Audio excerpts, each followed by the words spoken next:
modelværksted. Man kan lave næsten alt, med, både med træ og plast og metal.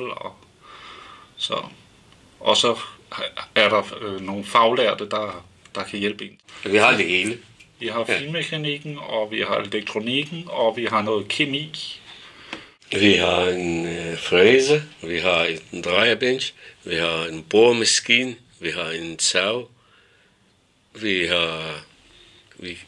har også nogle elektronik ting, som vi kan hjælpe folk med den, ikke også?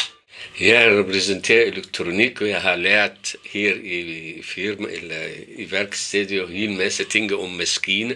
Jeg kunne overhovedet ikke noget som helst i maskiner.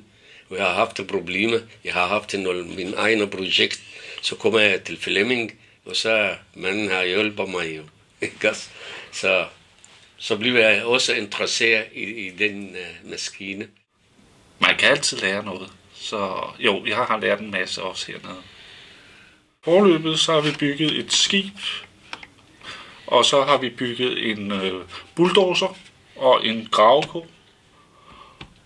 Og så har vi ikke bygget mere lige i øjeblikket. Ja. Men der kommer forhåbentlig mange flere ting. Også lavet et stort ur, ja. Ja, den der graveko jo, fordi vi har haft en masse ting ind i det der. Og så masser af problemer, men problemer bliver løst hen ad vejs, ikke også? Når det opstår, så det er meget interessant jo, hvis man har et eller andet ting, som man kan tænke på, hvordan man løser de problemer. Det er først og fremmest kammerat, og så fælles interesse. Vi har en fælles interesse, vi alle sammen vil hjælpe andre folk jo.